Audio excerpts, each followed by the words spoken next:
forthcoming prior to the January 9th, 2012, which is when this particular committee was set up to review mapping. This is the day that the chairman set the committees and appointed the chair. The committee considered a series of maps that included a 5-member district and a 7-member district. We had maps from community members. We had, once again, the open public meeting.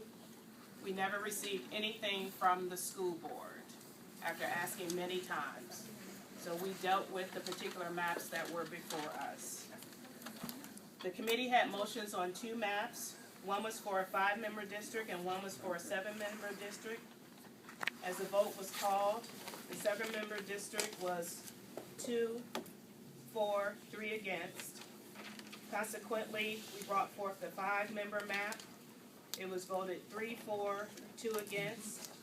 So at this point, we're trying to move it forward, and we're asking for your signatures or non-signature on that so we can move forward to get the legislation to Legislative Council.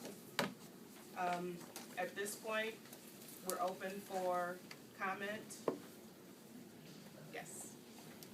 I want the delegation to know, and I'm repeating what the chairman said, is that the school board has been 100% invisible and not cooperative in relation to this process. At no time have they ever come forward in any visible way, and in fact refused to return phone calls from the chair. This is unprecedented in my many years of multiple reapportionments. I heard from my representative at 11 o'clock Monday night blaming us for the debacle when he had never called me one time, nor the school board, set forth in public at any time, even to say to the delegation we choose not to participate. There has been a 100% missing in action by the school board to take any visible, public, and honest discussion with my constituents.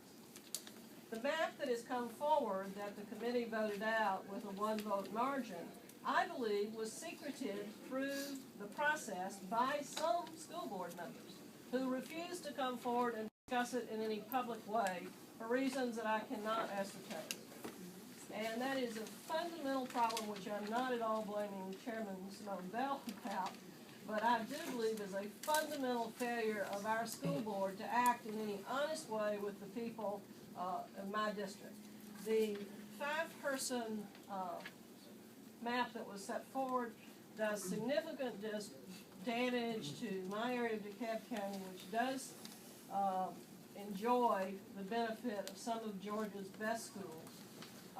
There is a historic precedent for these older schools in my district. My sister graduated from Druid Hills in the 50s. It is a high school of almost 100 years old at this point. And I suggest to the chair that the single-member 5-person district does significant damage to any kind of opportunity for collaborative working forward with the school district that we all wish to support. Representative Dawkins-Haigler. Being one of the members on the committee, when maps were brought to the committee, 2 maps could have come out of committee. A 5-member map could have come out of committee, and a 7-person map could have come out of committee. The consensus was initially to send both out of committee. You made the motion for us to vote on the 7-member map, and it died. So as a result, only the 5-member map could come out of the meeting. So my issue now is people are unhappy about a 5-member district. Well, where was the outrage when SB 79 came up in the first place that said smaller districts were better? So as a model, we use Gwinnett, since everyone told us that Gwinnett was the best school system with 5 members on their board, and they had a bigger population than DeKalb. Why can't we follow Gwinnett? So we have followed Gwinnett with a 5-member board, and now everyone is up in arms. It doesn't matter to me how the 5 districts are drawn. The only thing I'm concerned about is they did SB 79, did not look at the unintended consequences that will result from SB 79. So therefore, I think, since people have said that a 5-member district is better, and then I looked at Gwinnett again, said, okay, well, let's see how diverse their school board is. All of their school board members are not diverse. based on their population. Second of all, I haven't spoken to anybody on the school board about drawing this map. I couldn't have cared less how the 5 board member map looked as long as it was 5. But I was willing to send out a 7. So for people to be disingenuous at this point is uncalled for. And on top of that, we get threatening notes, calls, saying, look at one I got last night that says, Dean, it would be a huge, huge mistake for anyone to make race an issue in the school board redistricting. Signed, David Shut. Let me pass them around for you. So let me just be very clear about this. What is the issue? We had 7 or 5.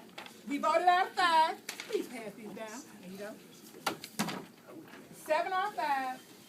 We voted on 5. We ought to be more careful when we make motions, and we ought to be careful when we make bills that there will be consequences in the future that will mess up everybody in DeKalb County. And that's all I have to say on that.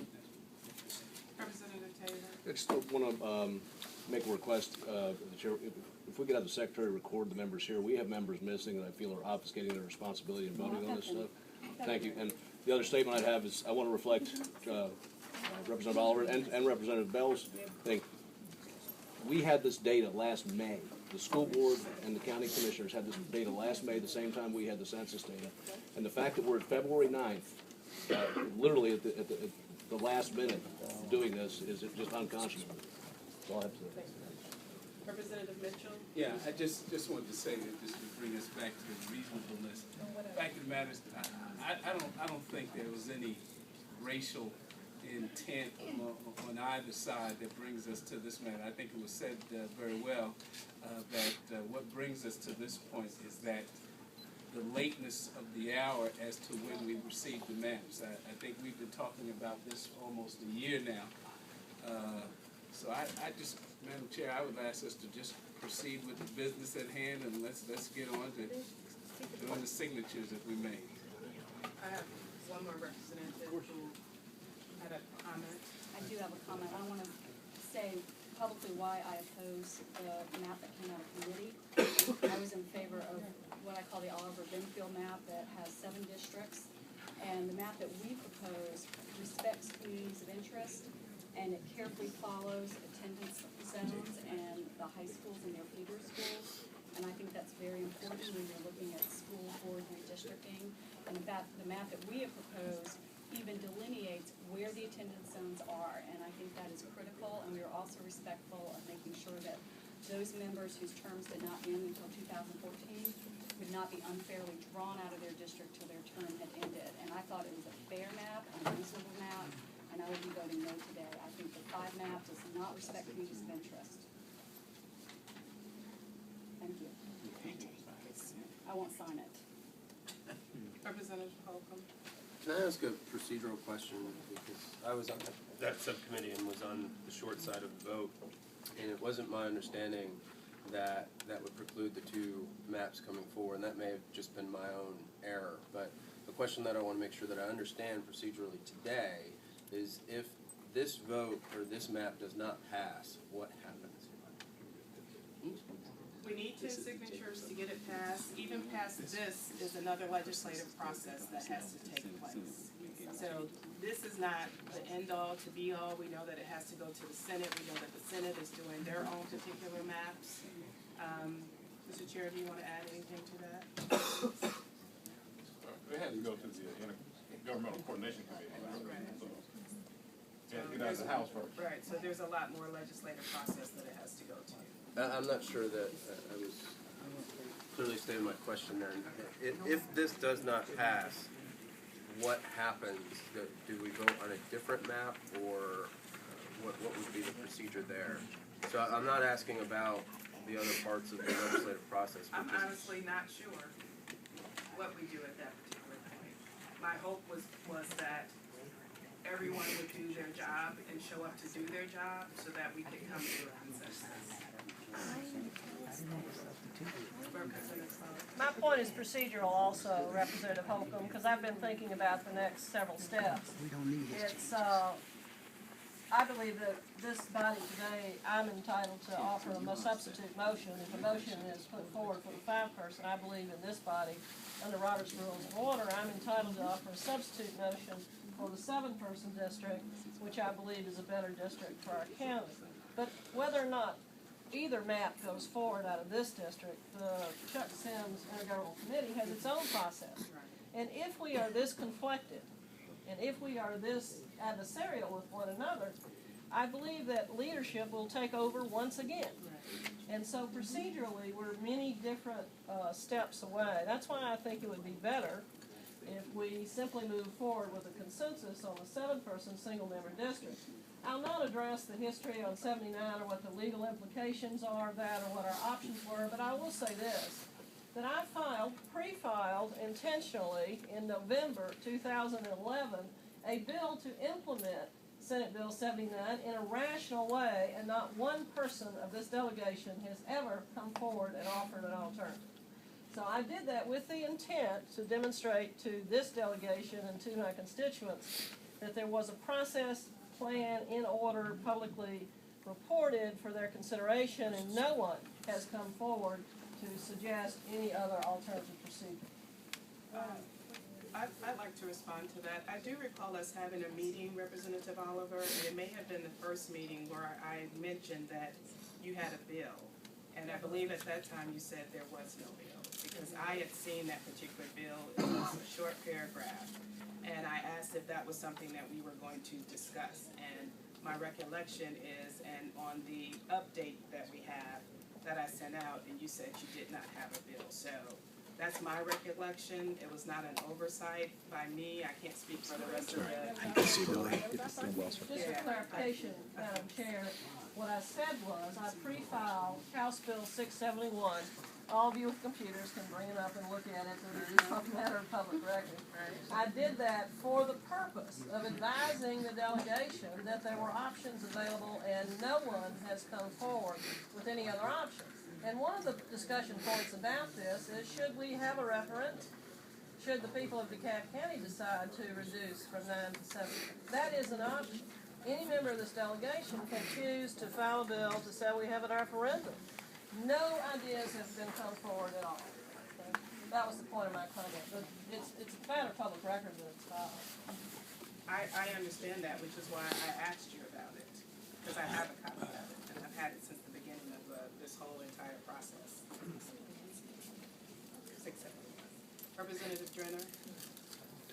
Madam Chair, I just would like to make a public statement so that people around here understand the reason that I feel like that we're in this particular posture at the moment is previously I've gone through a redistricting process, and what has happened in the past was the school board and the county commissioners worked their differences out amongst themselves, signed resolutions, sent them to the delegation, and then we honored their request. Since we did not have that from either body, we are left as a delegation struggling, as you see us doing today, to decide how to move forward in the process. Representative Jacobs. I just want to add, I reject the notion that this map is a consequence of Senate Bill 79. Because if this map is a consequence of Senate Bill 79, this map is too, and this map is as well. This is a choice, not a consequence. And I am not going to choose this map, because I think it is the choice that is not in the best interest of the children of DeKalb County. Now, you can paint this as a consequence all you want, but there are options on the table. We are going to make a choice, but I am not going to choose the map that has been put forward by the committee. And I think it needs to be clear that what we are doing here is making a choice, not just simply following a consequence to its logical end. I agree with that sentiment. It was a choice.